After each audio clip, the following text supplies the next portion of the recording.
Impeachment? More like implumbment. Fruit. Okay. The impeachment of Donald Trump is ongoing. It's complicated, it's hard to wrap your arms around, and it's really, really, really hard to know where to look and why, which is where I come in. So let's do it. Here we go. Let's start here with 5 impeachment story headlines from the week that was in just 30 seconds. Number 1. Vice President Mike Pence defends Donald Trump over the Ukraine call, contradicting his own 2016 comments on foreign interference. Number 2. Secretary of State Mike Pompeo vows to follow the law on the impeachment inquiry even after a diplomat was blocked from testifying. Number 3. A new poll finds more than half of people support impeaching Trump and removing him from office. Number 4. 228 House Democrats have said they support an impeachment inquiry. And number 5. House Democrats have subpoenaed indicted Giuliani associates.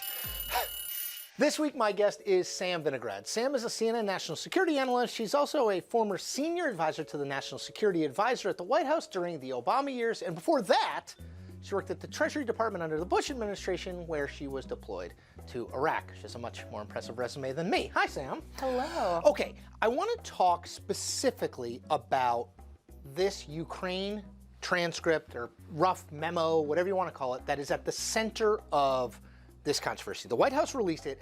You've been on lots of these calls, so let's start from here. How many people are on it? How often does it happen?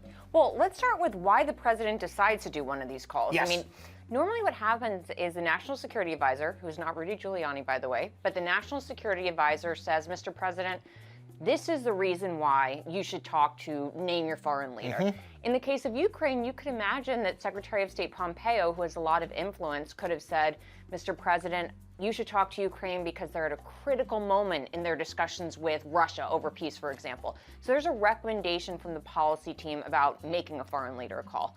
Then all the machinery starts to work. NSD starts putting together talking points.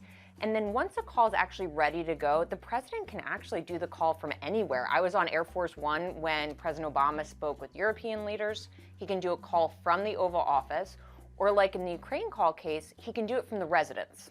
Are there always other people on the line? Yes. Are the leaders aware of it?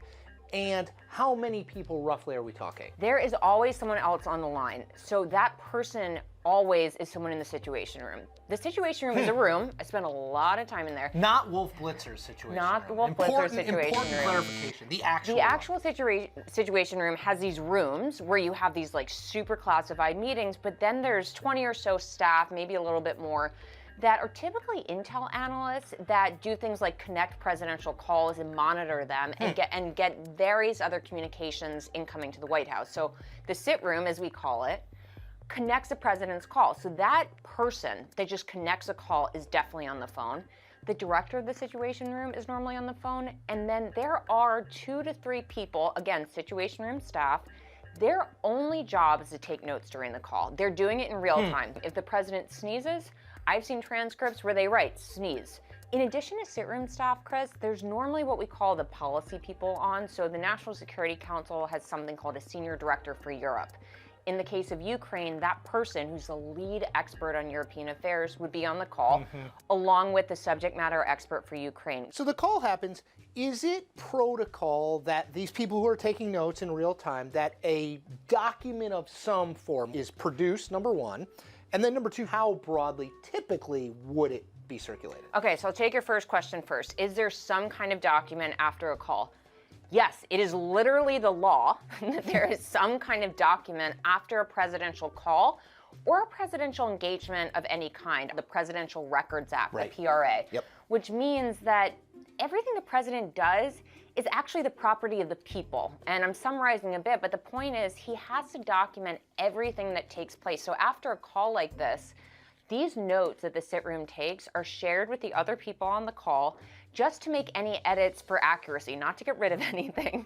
Once that whole process happens, the document has to be filed for the presidential record. It should be filed on the system that's commensurate with his classification level. So if you just look at the transcript or readout that was released, it was that we call a secret no foreign ORCON level. So it should have been stored on this one server, which is at the top secret level. Instead, we found out these guys moved it to a different one. Based on the call I saw, it didn't seem like there was a whole lot of like classified information.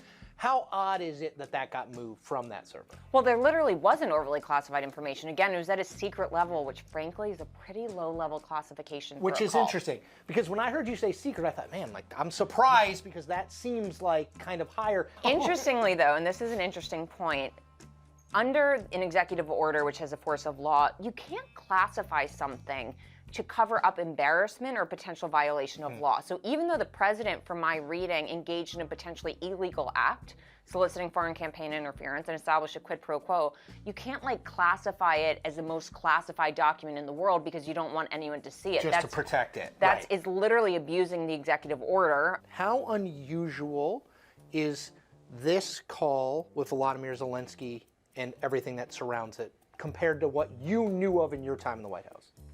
It's opposite day. The whole purpose of a call with a foreign leader is to advance national security. Everything about this call, what the president said on the call, the way that the readout was managed verbally and in written form, and where this readout was stored are the opposite of what should happen to advance U.S. national security. Sam Vinograd, thank you. Thanks so much. You bet.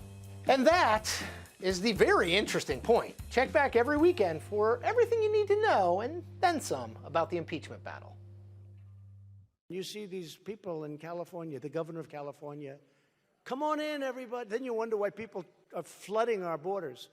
Come on in, you have free education, free health care.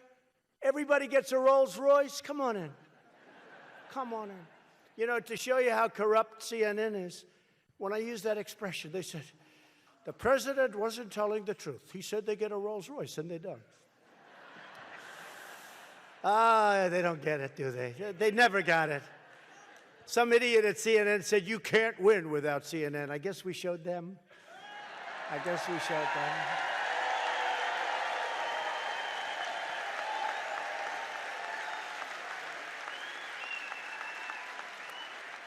And their ratings are so low now that they are no longer the big difference at all. They have really bad ratings. But you know what is bad for our country?